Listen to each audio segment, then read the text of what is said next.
18h-19h, Time Sport avec Bilal Nelman sur Beurre FM.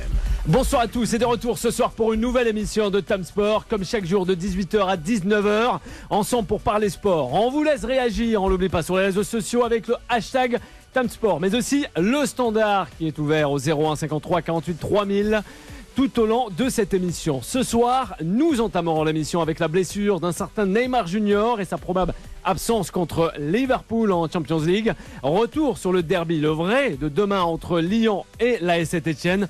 Un invité de marque ce soir sur Beurre FM, Timothée Adolphe, athlète paralympique français qui sera avec nous. On continuera avec de la Ligue 1 Conforama au menu avant de finir avec la Cité Phocéenne et son équipe qui est l'Olympique de Marseille. Restez bien à l'écoute, en transport, dans votre voiture ou même chez vous à la maison. C'est parti, go Time Sport. Time Sport. Et ce soir, pour m'accompagner durant une heure dans Time Sport, Bassim Baroun. Comment ça va, Bassim? Ça va, Bilal, salut à tous. Juan José Dorado. Buenas tardes, comment ça va? Buenas tardes, Bilal. Buenas tardes a todos. Et Saïd Hamda qui est avec nous aussi ce soir. Bonsoir Bilal, bonsoir à tous. Mamadou Lamine Mané sera de la partie, sans oublier notre conseiller sportif et aussi spécialiste en sport, Nabil Zindi. Comment ça va, Nabil? Salut Bilal, salut à tous. Impeccable. Impeccable, justement. Tant de choses à dire à travers cette émission. On aura, comme je vous l'ai dit, une large page sur le football français et notamment la Ligue 1 Conforama. Mais de suite, place à Neymar Junior. Time Sport, le ras-le-bol. Sorti sur blessure suite à une élongation des adducteurs droits lors du match amical contre le Cameroun. Neymar Junior risque de faire l'impasse sur les prochains matchs du club de la capitale, dont le crucial PSG Liverpool. Tu en penses quoi, justement, Bassim, sur cette probable indisponibilité de la star parisienne? Bon, sur l'indisponibilité, je suis pas assez proche du service médical du PSG pour être vraiment au courant. Tu lis élongation, adducteur, donc j'ai du mal à imaginer que dans 6 jours il sera présent face à Liverpool, et quand bien même il serait présent, connaissant son style de jeu, plein de changements de rythme, d'accélération, etc. Une blessure aux adducteurs, ça peut être vraiment très handicapant pour lui et pour le PSG. Après, peut-être que c'est du bluff. Le bluff encore. Je sais pour pas toi. Forcément. Ouais. Ça peut l'être, tu vois. Bien sûr, à ce niveau-là surtout. Oui, on avait déjà vu, surtout à ce niveau-là, dans des grands matchs de prestige. En Champions League, Nabil, il en pense quoi justement sur le cas Neymar? Moi, je suis un peu triste, un peu déçu, comme par hasard. Un match aussi important contre Liverpool, Neymar est absent. Ça me rappelle l'année dernière contre le Real Madrid, le match retour, il est absent. En 2014, Coupe du Monde au Brésil, gros match, il est absent. Ça suffit, il y a un problème mental. Il y a un problème, ouais, mais tous les Brésiliens ont des problèmes.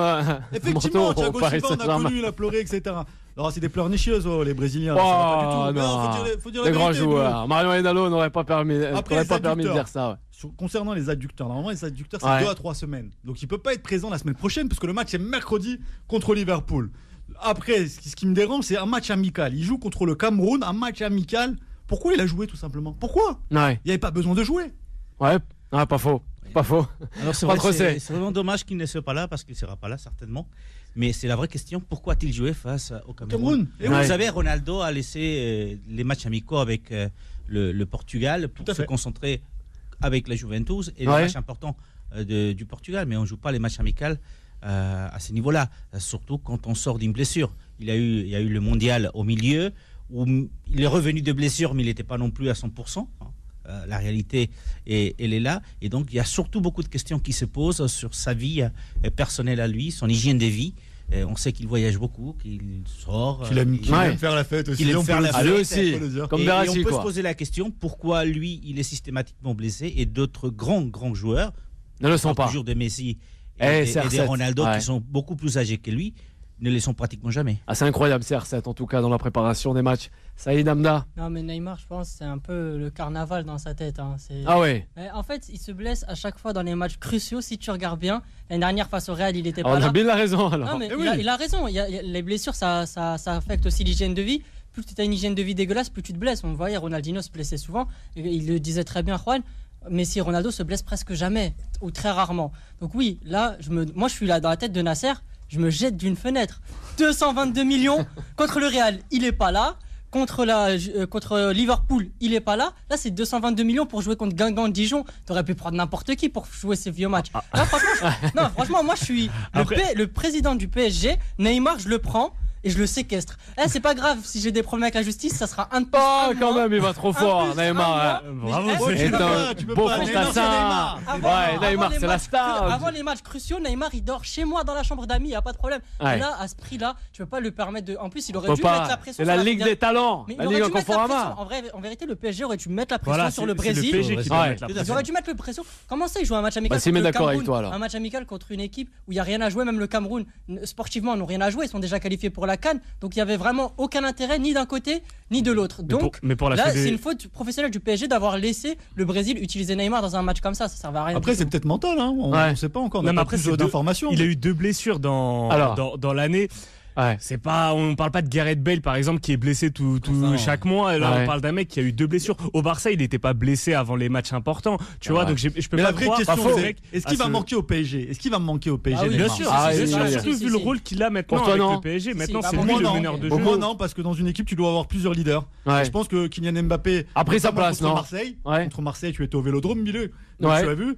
Eh ben, il a porté ce leadership, Kylian Mbappé, ce petit jeune là. Mais dans le jeu, Mbappé n'a pas encore pour moi les qualités techniques d'un mec qui va créer le jeu pour les autres. Pour l'instant, il est capable de créer pour lui-même, dans la vitesse surtout, toujours dans la vitesse, mais pas comme un Neymar qui va savoir faire la bonne passe. Il devrait manquer au PSG. Le pire, c'est que le PSG peut gagner ce match sans Neymar. À ce moment-là, on va se poser des questions derrière. Parce que derrière, il y a d'autres joueurs, effectivement, qui peuvent faire un grand match face à Liverpool.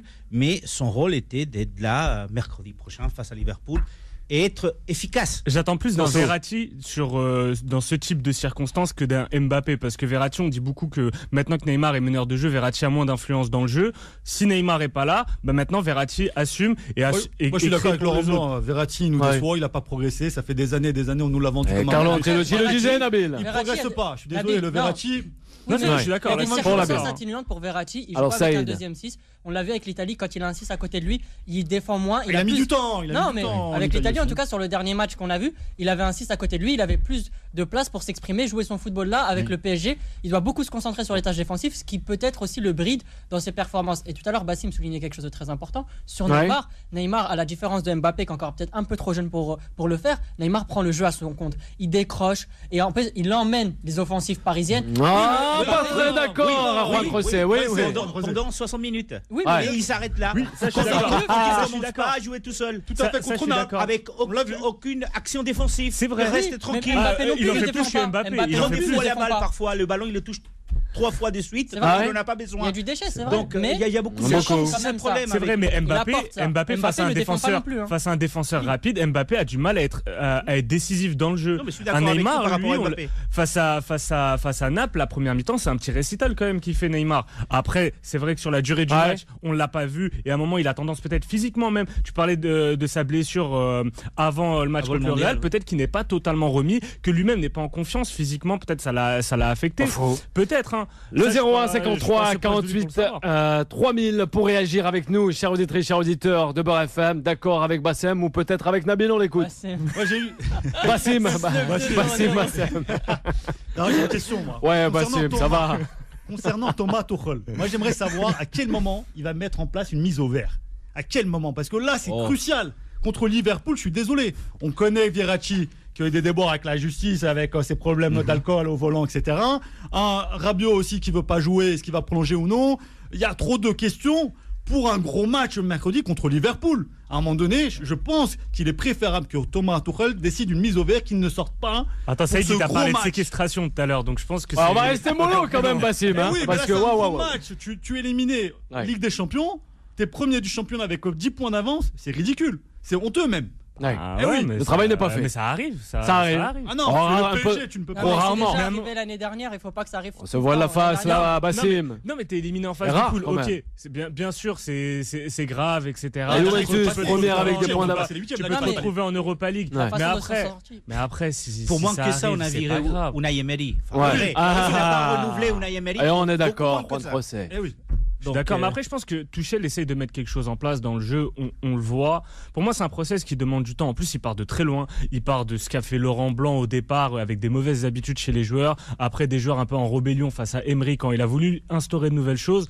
Ça prend du temps. C'est des process. C'est limite des joueurs à éduquer, à rééduquer un certain football et une certaine idée de jeu. Ça prend du temps. Donc, s'il faut se dire que cette année, il n'y aura pas de Ligue des Champions, ben, il n'y en aura pas. De toute façon, l'équipe n'a pas les moyens pour moi. Et pourquoi pas gagner l'Europa League? Ça serait sympa. Non, ça doit arriver là. Je suis sérieux. Mais comme ça, s'il n'y a pas de Champions League, mais le PSG, il ne se passe rien. Mais le PSG n'a pas l'équipe pour gagner la Ligue des Champions. Tu achètes Neymar pour la Champions League. Lyon pourrait le dire. Non, mais pas le PSG. Ok, mais Lyon n'est pas dans le groupe. Lyon n'est pas dans un groupe avec des équipes comme Liverpool et Naples. Mais c'est la première fois qu'il a un groupe difficile depuis la première fois. c'est Juan regarde José. l'Atlético, deux fois finaliste de la Ligue des Champions. L'année dernière, ils se sont fait éliminer en phase de poule face à la Roma et face à Chelsea. Ok, t'es éliminé. Et te prennent l'Europa League. Voilà, c'est une mauvaise chose, mais après il y a pas mort d'homme, c'est pas un drame, t'essayes d'avancer. Alors il va intervenir sur l'Europa League. Alors, quand t'achètes Mbappé 180 millions, je Neymar le sais, 220, Saïd. mais tu joues pas Mais l'Europa je League, suis d'accord. c'est même pas une Ouais, option. je C'est pas le une sais. option. Non mais là je Mais vois là, on dit ouais. bon si on se fait sortir la Ligue des Champions, l'Europa League elle est à nous, ça fait une Coupe d'Europe. On Allez, n'est Saïd. pas l'Olympique de Marseille. Ouais, alors. Ici on est à Ouais. Paris. Eh ben justement, Non, t'es justement. T'es en France, tu as 2 Coupes d'Europe dans ton histoire. Alors justement, Voilà, mais c'est d'accord ou pas d'accord avec Saïd, le 01 53 48 3000. Saïd, mais si maintenant tu joues l'Europa League, mais maintenant tu joues l'Europa League. Allez, tu es rétrogradé en Europa League. Ah bah voilà, c'est ce que je t'ai dit. Quel intérêt? Le Franchement, PSG, bah tu peux peut-être. pas, c'est pas possible, non c'est mais honteux. tu peux pas, franchement c'est honteux, tu peux pas. Oui, mais Ouais. regarde, on est Je joue, hein. J'ai dit qu'on a critiqué Laurent Blanc en 2016, quart de finale. Tu perds contre City.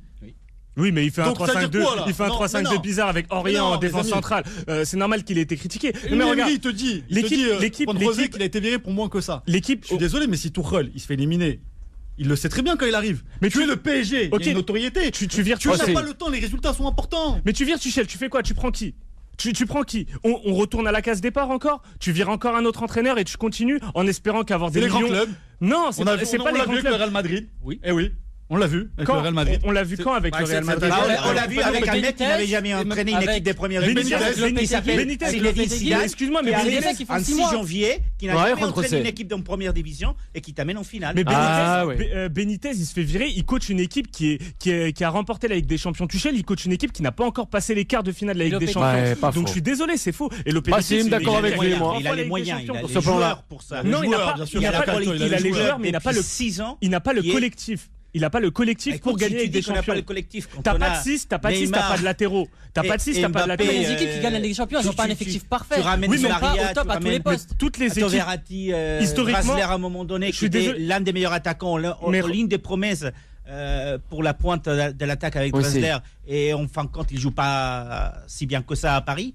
Non, on a Mais Juan José, l'effectif pour le non, faire. non, Tu as 3 toutes joueurs les qui sont équipes- nommés pour le Ballon d'Or. Hein. Toutes les Cavani, équipes. Mbappé, On en parlera du Neymar. Ballon d'Or ils dans sont- cette ils sont nommés, émission. c'est Tu as très Di bien. Maria qui a Ne déjà t'inquiète gagné pas, la Ligue Nabil. des Champions, Ok, qui a mais- l'expérience. Mais encore une fois, Et tu as Verratti qui d'offensif. connaît le club depuis 6 ans. parles Donc, il y d'offensif. a un collectif, Cite-moi quand même, une avec équipe Thiago Silva. qui a gagné la Ligue des Champions ces dernières années qui avait un milieu aussi faible Ouais. que celui du PSG. D'accord. Et je parle bien de faiblesse. Tu as 3 milieux de terrain, dont 2 qui sont vraiment valides. C'est Verratti et c'est Rabiot. Sinon, tu as Lassana Diarra qui est un employé fictif. Merci. Di Maria qui n'a plus trop le niveau pour jouer dans l'axe. Merci à toi, Bassim. Merci à vous, les spécialistes. Le 01 53 48 3000 pour réagir, notamment sur la Ligue 1 Conforama. Vous restez avec nous. Notre invité de marque ce soir, Timothée Adolphe, de suite après la pause. Time Sport revient dans un instant.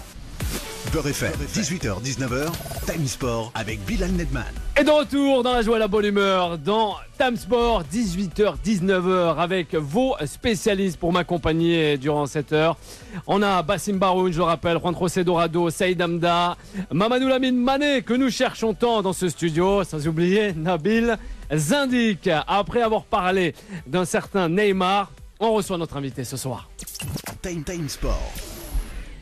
Timothée Adolphe, athlète paralympique français polyvalent sur les épreuves du sprint d'athlétisme, détenteur du record du monde du 60 mètres et des records d'Europe du 100 mètres et du 200 mètres. Il concourt dans la catégorie T11 du fait de sa cécité aux côtés de son guide, un grand monsieur Yannick Fonza.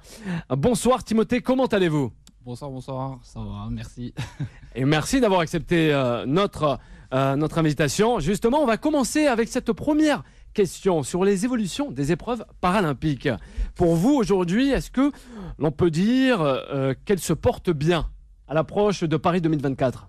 Timothée ? Bah écoutez, oui, on voit une grande expansion en fait au niveau des athlètes paralympiques, après essentiellement dans certaines catégories, certaines demandent encore à se développer, mais on voit surtout un niveau qui explose d'année en année, donc on se dirige vers une vraie professionnalisation du mouvement paralympique. C'est pour ça qu'il y a quelques années et encore un petit peu aujourd'hui, même si c'est un peu moins fréquent, on voit régulièrement des records du monde, etc. C'est parce que le niveau est en train d'exploser et on a des athlètes dans certains pays qui sont déjà et qui ont déjà le statut de professionnel, comme aux États-Unis, en Angleterre, essentiellement les pays anglo-saxons.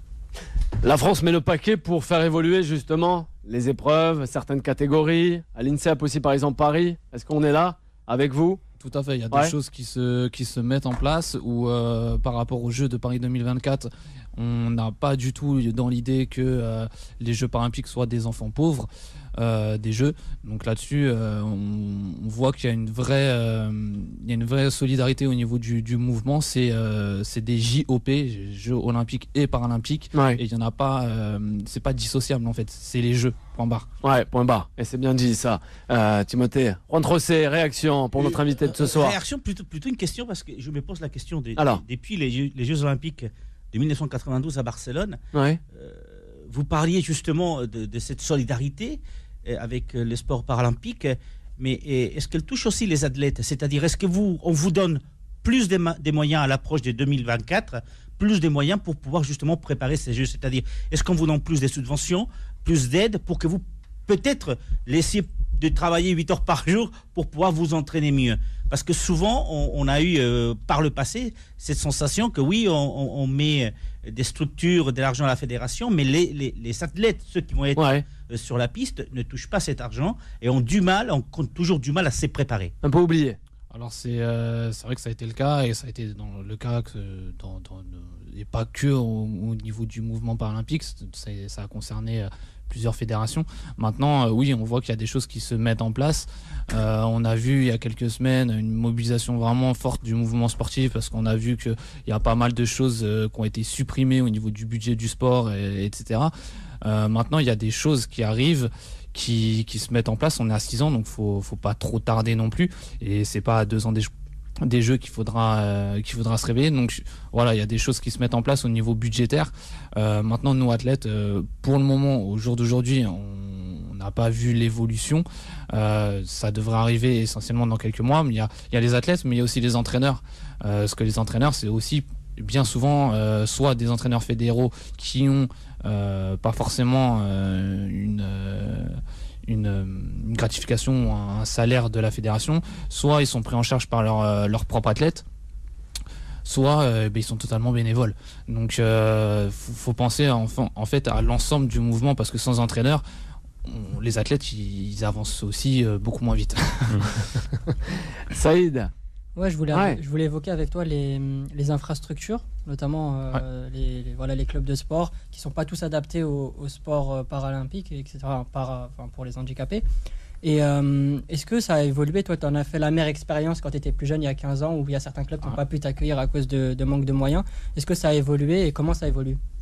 Alors, moi, pour ce qui me concerne, c'était pas forcément un manque de moyens, c'était plus des manques de volonté.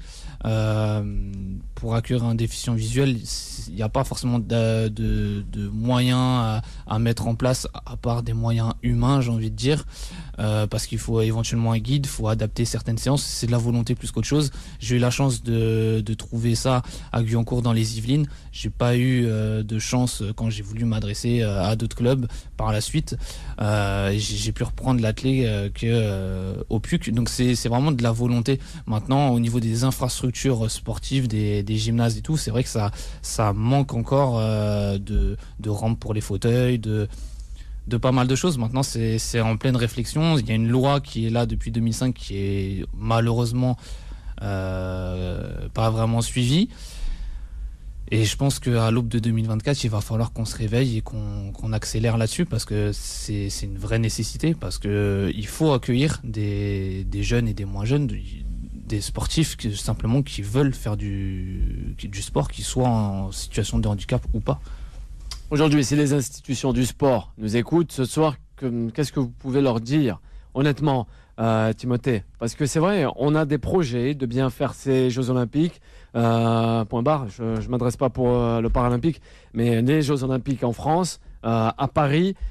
Mais on a l'impression que, voilà, c'est que j'ai beaucoup parlé avec des athlètes paralympiques, c'est juste des conférences, des fameux reportages, et puis ça en va, quoi. On n'a plus personne derrière pour vraiment prendre les rênes et dire, voilà, aujourd'hui, on va construire tel salle omnisport, on va mettre en place tel, par exemple, éducateur, tel, par exemple, guide aussi, notamment pour vous et d'autres athlètes. On ne voit rien venir, on a l'impression des fois. C'est vrai qu'il y a une évolution qui est assez lente. En France, surtout. En France. Oui, en France. Ici, on a une évolution qui est assez lente. On a besoin de quelqu'un qui prend un petit peu les rênes et le taureau par les cornes, j'ai envie de dire. Maintenant, faut accepter malgré tout ça, parce qu'il y a une évolution. Même si elle est lente, il y a une évolution. Donc, c'est vrai que ça va jamais assez vite pour nous qui sommes athlètes, mais il y a une évolution. Déjà, il y a les médias qui commencent vraiment à jouer leur rôle depuis quelques années, ce qui n'était pas le cas il y a une dizaine d'années. C'est vrai. Donc déjà, il y a une partie du mouvement qui s'est réveillée. Maintenant, il va falloir qu'effectivement les institutions, les politiques prennent leurs responsabilités. Il y a eu un pas qui a été fait quand les primes au niveau des jeux ont été les mêmes que celles que touchent les valides. Et c'est assez récent, ça fait à peine 10 ans. Donc quand on y réfléchit, c'est pas bien vieux. Donc, exactement. Donc voilà, après c'est vrai qu'il y a différentes choses à mettre en place, et je pense que c'est différents acteurs du milieu qui doivent se réunir, et on doit arrêter de faire du blablabla et se mettre vraiment au travail. 6 ans, c'est long et c'est très court à la fois pour préparer des jeux. Un grand athlète, vous gardez cette niaque, hein? Ouais, c'est cette grinta quand même. Non, mais c'est bien avec ce sourire. On écoute Saïd avant de donner la parole à Juan José. Ouais, je voulais vous parler de la relation que vous pouvez avoir avec vos entraîneurs, vos guides, etc. Comment ils sont formés? Est-ce que surtout c'est plus une affaire d'homme qu'une affaire de sport? Est-ce qu'on choisit vraiment par affinité d'abord? C'est ça, tout à fait. Alors l'entraîneur, c'est toujours le même, moi, que j'ai depuis 2011. Je suis quelqu'un qui n'aime pas trop le changement et qui a besoin de stabilité. De manière générale, un sportif, il a besoin de stabilité s'il veut faire du haut niveau et être performant. Au niveau des guides, il y a plusieurs paramètres. En fait, il faut déjà qu'il y ait l'aspect sportif où il rentre dans les critères, c'est-à-dire qu'il y a une marche chronométrique qu'il doit avoir, il y a un type de foulée, un morphotype. Et une fois qu'on a un petit peu déblayé ça, parce que il reste pas grand monde, faut dire ce qui est, derrière il faut voir effectivement si ça passe humainement. Oui, c'est surtout ça. Et ça, la relation avec le guide, elle est hyper forte, parce que surtout sur des épreuves de sprint où on va sur 100 mètres, on monte à des 34 km/h. Du coup, faut que moi je lui fasse totalement confiance, mais vu qu'on est relié, il faut que lui aussi me fasse confiance. Timothée Adolphe, notre invité ce soir, athlète paralympique français, on le rappelle, qui est avec nous pour la première fois sur l'antenne de Beurre FM. Ça va faire plaisir après. On aura une autre question. Ça fera plaisir à un autre animateur que vous pouvez retrouver sur l'antenne de Beurre FM, c'est Didier Kim. Parce qu'il a aussi de l'actualité à balancer, Timothée. Juan José, on t'écoute. Réaction pour notre invité. Vous l'avez évoqué, c'est la relation avec les médias, justement. Lors des derniers Jeux Olympiques d'hiver, on a vu que France Télévisions, notamment, a mis quand même plus de moyens pour qu'on voit les Jeux paralympiques d'hiver à la télé.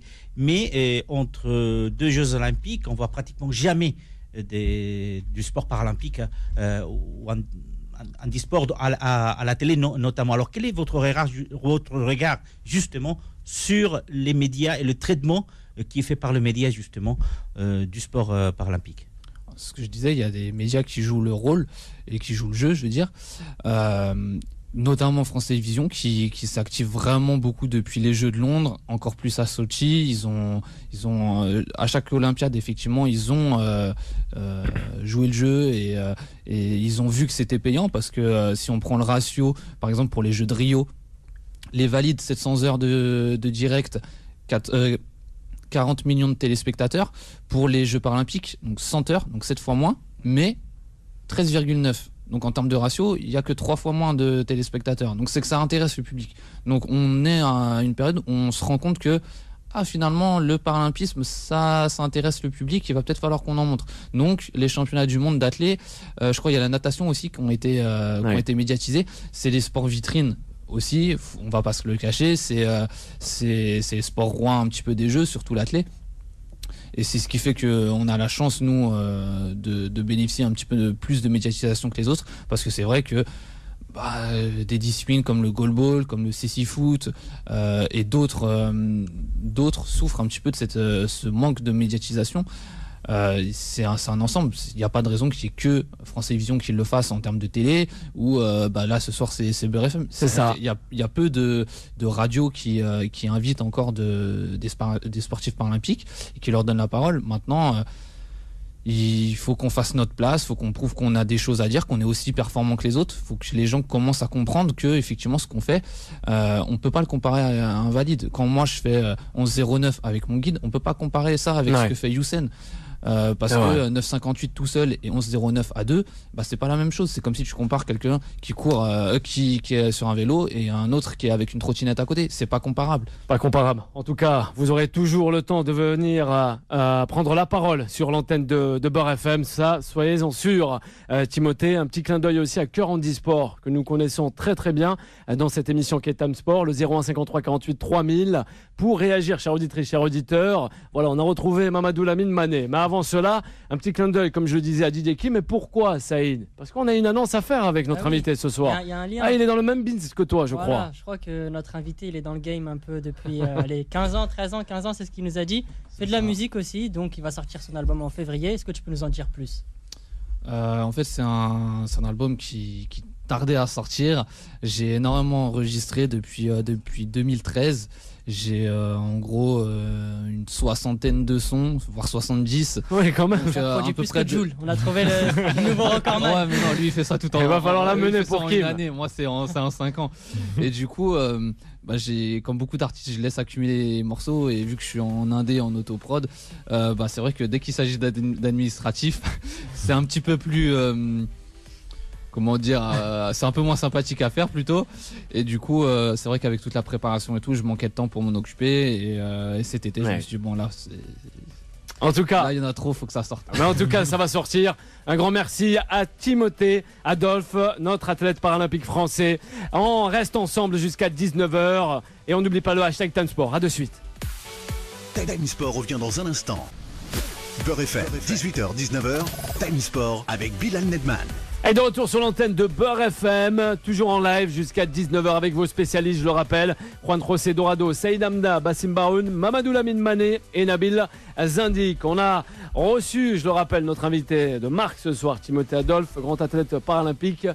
On y va avec les Stéphanois qui rencontreront justement les Lyonnais demain 21h du côté de Lyon. Time Sport. Le duel. Eh oui, c'est le duel, mais aussi il y aura une victoire au bout de ces 90 minutes opposant ces deux grandes équipes. Le coach Jean-Louis Gasset tire son chapeau à un certain Pep Zenesio. Une victoire demain assurerait-elle la place de Bruno jusqu'à la fin de saison, au moins? Juan José. Je ne sais pas s'il tire son chapeau, parce que c'est vrai qu'il y a 2 mois, rappelez-vous, enfin un peu moins des 2 mois, Genesio, effectivement, il était pratiquement licencié, et c'est le match face à Manchester City où il va gagner à Manchester City qui s'offre entre guillemets sa place. Mais l'avantage de cette déclaration, c'est que ça va réduire un peu la tension qui existe pour ce derby entre ces deux équipes, d'autant plus effectivement qu'ils sont à un point de différence au classement. Si Saint-Etienne venait à gagner, il passerait devant Lyon, donc il y a beaucoup d'enjeux pour ce match des demain, mais je trouve quand même assez sympa de la part de l'entraîneur de Saint-Etienne de faire cette déclaration et au moins montrer que le jeu, c'est retomber la pression, quoi. Et c'est nécessaire, puisque on en parlait tout à l'heure en antenne. Ça fait près de 5 ans que les supporters stéphanois n'ont pas le droit de citer du côté des Lions pour voir ce match. On voit que ça en France. Oui, parce que malheureusement. j'ai essayé de me rappeler si le Barça a été interdit, enfin les supporters du Barça ont été interdits des stades à Madrid. Non, mais je me souviens pas, non. Non. C'est la France qui gagne. C'est la France qui gagne, hein. Ouais. Mamadou Lamine Mané, ça fait sourire tout le monde dans ce studio. Non, mais juste pour rebondir, effectivement, Gasset, c'est très bien ce qu'il fait. En plus, il insistait sur le fait que c'est très compliqué d'être entraîneur là où on a été soi-même formé, comme lui l'a connu, parce qu'il a connu des problèmes aussi à Montpellier, où il connaît très bien le club, il connaissait à l'époque M. Nicolin, et il avait fait toute sa carrière d'entraîneur à Montpellier, et il expliquait que c'était très compliqué de prendre les rênes d'un club où soi-même on a été joueur, soit à différents strates où on a eu toute son évolution dans ce club-là. Donc c'est une manière aussi de faire tomber un peu la pression et de reconnaître aussi, de dire qu'il fallait reconnaître quand même le travail de Genesio, malgré toutes les critiques qu'il a pu encourir ces derniers mois. Mais on reste quand même dans ce derby phare du championnat de France, qui est la Ligue 1 Conforama. Nabil ? Écoute, c'est un très très très beau match. Moi, je l'ai vécu l'année dernière grâce à un ami, Jonathan Bamba, qui jouait du côté stéphanois. C'est un vrai derby. Il faut savoir qu'ils sont à 50 km, je crois, à peu près. Les Stéphanois sont considérés comme les paysans par les Lyonnais. Donc, il y a une rivalité qui existe depuis très, très longtemps et c'est historique. On le voit notamment chez les jeunes. Pour connaître un joueur qu'on a formé à Bondy, à l'AS Bondy, William Saliba, qui est passé du côté 17 ans, en 2001, qui a signé pro. Donc, connaît très bien ces derbys parce qu'il a eu ce derby l'année dernière avec les jeunes où ils ont gagné. Les Stéphanois ont battu les Lyonnais. Donc effectivement, c'est un gros match. Il fait le prime time, c'est demain, c'est vendredi soir. C'est ça. Donc, à 21h. C'est ça. À 21h. J'espère qu'il y aura du beau jeu. J'espère qu'il y aura du beau jeu et je pense pas que Genesio joue sa place, même si dans sa déclaration, il dit qu'il rend hommage. Il est assez confiant. Il est assez confiant, mais il rend hommage à Laurent Blanc, bizarrement. Donc est-ce qu'il annonce que Laurent Blanc va prendre la relève ? C'est bizarre. Avec approché peut-être par l'Olympique Lyonnais. Je pense que oui. S'il y a cette déclaration, je pense que Laurent Blanc a été approché par l'Olympique Lyonnais. C'est une certitude. Allez, on va savoir si les Celtics sont d'accord avec Nabil Azindi, qu'on le rappelle, en la personne de Bassim Baroun. En fait, ça me fait toujours sourire de voir, parce que Genesio, ça fait quelques temps que j'entends pas mal d'entraîneurs français qui le défendent, qui lui rendent hommage. Rudy Garcia, d'ailleurs. J'ai en tête Rudy Garcia. C'est bien, mais je vois pas pourquoi déjà faudrait lui rendre hommage. Il a gagné contre Pep Guardiola. Non, mais quand je me rappelle comment des Emery, non, mais quand tu vois comment des Emery, des Ancelotti ont été traités, un Bielsa ou même un Jardim ont été traités par le football français et les entraîneurs français où aucun ne leur ont rendu hommage. C'est marrant de voir comment un mec comme Genesio, qui n'a rien prouvé, qui fait juste il a l'équipe avec le deuxième budget de France, parce que vous me parlez de budget tout à l'heure pour Paris et la Ligue des Champions. Je peux dire pareil pour Lyon et la Ligue 1. Il n'a pas gagné de titre, mais on lui rend des hommages comme ça. Bon, c'est bien. Vous voudrais parler d'un peu de corporatisme, c'est ça, oui, exactement. Tu veux pas lâcher le mot. Mais c'est une réalité. Je sais la réalité pour toi. Il a tout à fait raison. Le corporatisme des entraîneurs français, c'est une réalité.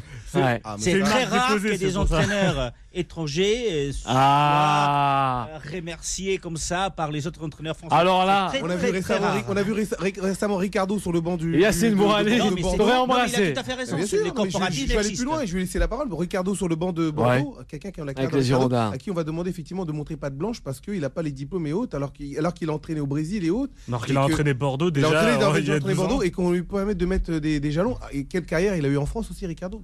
Saïd, on l'écoute. Moi, je vais remettre parce qu'on doit parler aussi des supporters. Jusqu'à présent, j'ai jamais critiqué Genesio, ça va pas commencer ce soir. Non, mais Genesio, je peux comprendre que les entraîneurs, le loup, etc., ils cherchent des problèmes avec personne. Il a une tête de nounours, il est tout gentil. C'est un mec, tu lui dis, tu lui craches dessus, il va te faire un sourire, tu vois. Non, mais j'exagère, je grossis le trait, mais tout ça pour dire que Genesio, c'est la force tranquille. Et du coup, voilà, on n'a pas envie de l'attaquer, etc. Et Jean-Louis Gasset aussi est très intelligent. En disant ça avant le match, il bride un peu Jean-Michel Aulas. Comme ça, Jean-Michel Aulas va moins parler ou dire des choses moins crues parce qu'il va passer pour un idiot qui fait que d'invectiver. Alors que du côté de Saint-Etienne, on a calmé. On a calmé le jeu. Voilà, donc du coup, c'est assez malin de la part de Jean-Louis Gasset d'avoir fait ça. Dernier appel rejeté. Il n'y aura donc pas de Stéphanois pour le derby olympique lyonnais à Saint-Etienne au Groupama Stadium. Nabil, c'est assez dérangeant.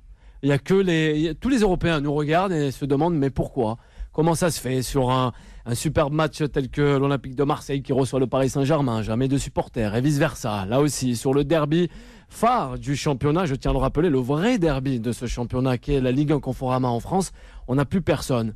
Avec les Bastiers, encore ceci, on se rappelle, avec Ajaccio. Comment ça se fait ? Bah écoute, faut demander à nos politiciens. Ouais, et pourtant il y a des forces de l'ordre, et pourtant on maintient bien l'ordre à travers les stades, n'est-ce pas, Mamadou? Une coupe tout à fait. Et ouais, l'Euro. En 2016. Il arrive aussi la Coupe du Monde féminine 2019. En 2019. Mais bon. Non, je pense que ça vient au-dessus, c'est les politiciens.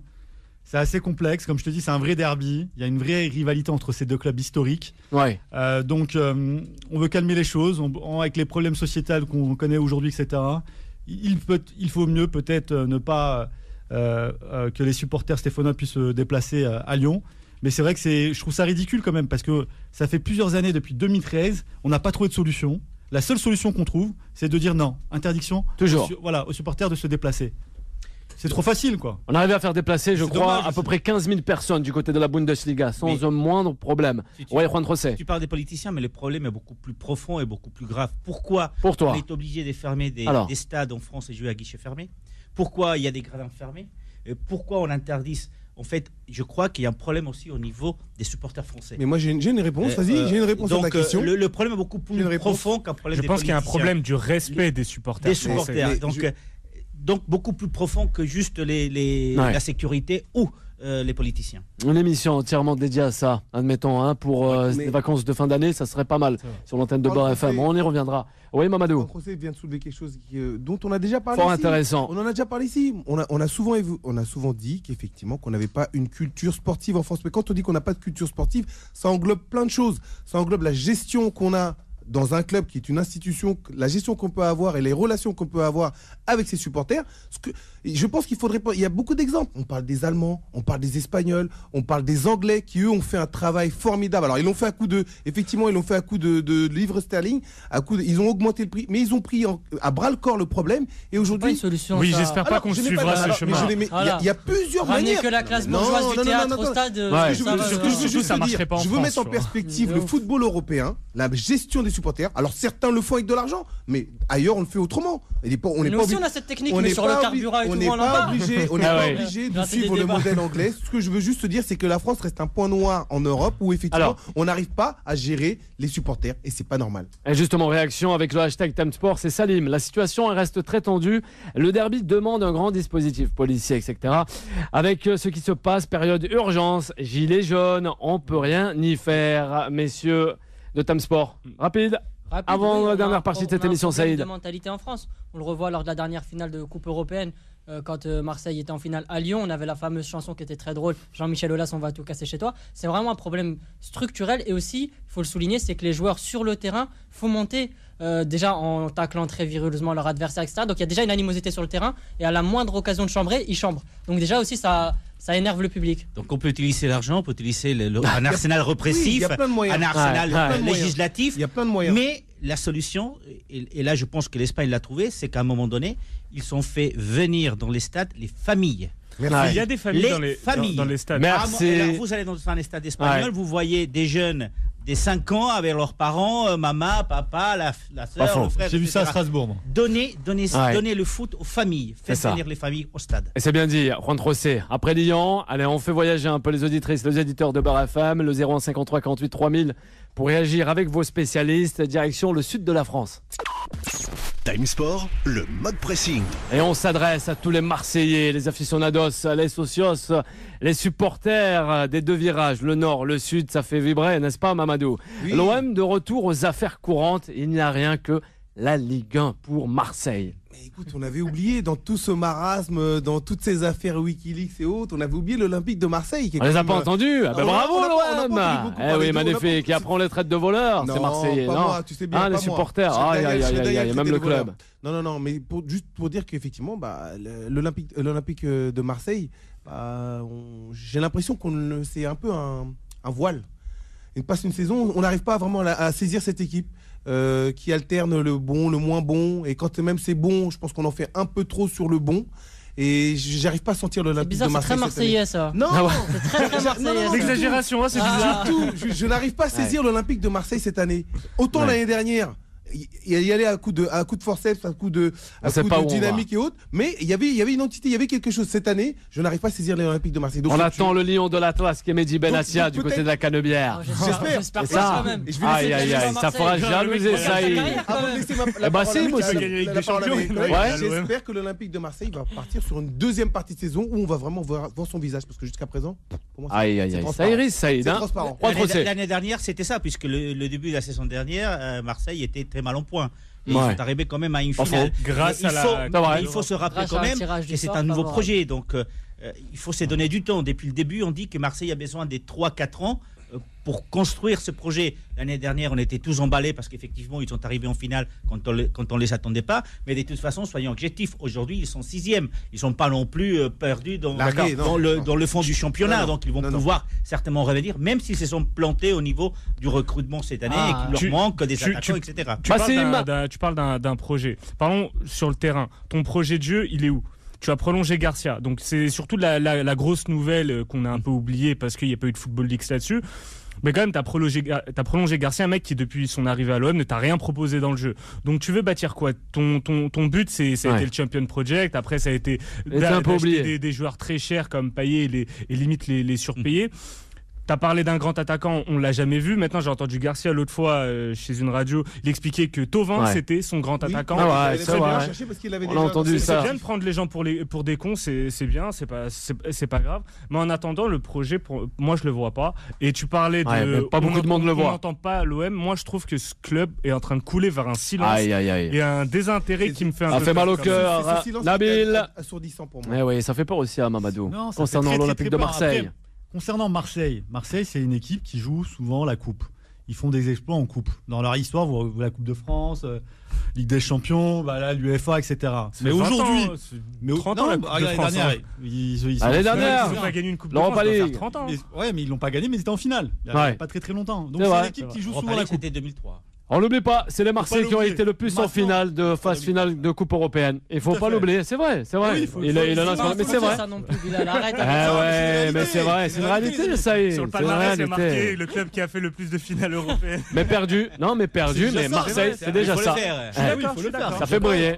C'est que tous les joueurs en fin de saison voient Marseille, ça c'est sûr. C'est vrai que le vrai projet de Marseille, moi, ça fait 2-3 ans qu'on en parle parce qu'il y a eu le projet Champion Project, etc. On l'a plus vu. C'est la 3e place. Ils veulent jouer la Ligue des Champions. Ça, c'est une certitude. À l'Olympique de Marseille, Rudy Garcia a un objectif. C'est la 3e place, la Ligue des Champions. Point barre. Un peu light, Rudy Garcia. Tu le rejoins ? Je suis d'accord. Je suis d'accord. C'est vrai. Il s'est trompé sur le casting recrutement. Fond de jeu, il n'y a rien. Il a été sauvé l'année dernière, comme il avait précisé, Juan José. Il commence mal le début de championnat, il change de système de jeu, il a les résultats, il se fait pas virer. Aujourd'hui, il est prolongé. Mais il y en a beaucoup qui ont été prolongés, qui ont été virés rapidement. Saïd, pour terminer. Le problème de l'Olympique de Marseille et surtout la différence de l'année dernière, c'est que l'année dernière, déjà en Coupe d'Europe, ils ont eu un tirage favorable avec Salzbourg, Leipzig, etc. Ça a été plus simple pour aller loin. Cette année, ils n'ont pas eu cette chance. Et le gros problème, et c'est la source de tout, c'est le recrutement. Quand ils prennent Kaleta-Char et Radonjic, 2 joueurs qui ne sont même pas titulaires et qu'on n'essaie même pas de bien faire jouer, on se solidifie au milieu de terrain, Strootman, alors que c'est même pas le secteur de jeu où tu as le plus besoin. Donc là, à partir de là où tu fais un recrutement, tu avais besoin d'un 9, t'en prends pas. Tu peux pas espérer grand chose. Et malheureusement, Garcia, c'est vrai qu'il propose pas grand chose, mais avec les armes qu'il a aussi, c'est difficile. Il faut le dire, c'est difficile de bâtir quelque chose de grand. Mamadou. Mais Garcia, c'est typiquement le fer de lance de cet écran de fumée qui est derrière la communication de l'OM. C'est-à-dire qu'en fait, on essaie de faire croire quelque chose et on met pas les moyens derrière. On met pas les moyens pour effectivement avoir cette politique.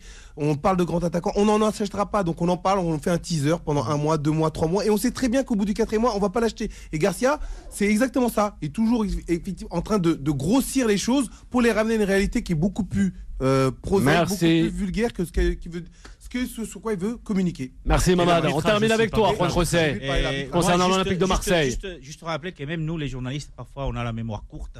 Il y a quelques années, quand il est allé du côté de la Roma, on a tous applaudi le travail de Rudy Garcia. Il avait battu un record. C'est vrai que peut-être il n'a pas les mêmes moyens aujourd'hui, mais on ne peut pas non plus mettre en évidence le talent qui peut être celui de Rudy Garcia. Il est clair que ce n'est pas un Mourinho, un Guardiola ou un Ancelotti. Ça, c'est clair, mais ce n'est pas du tout un très mauvais entraîneur.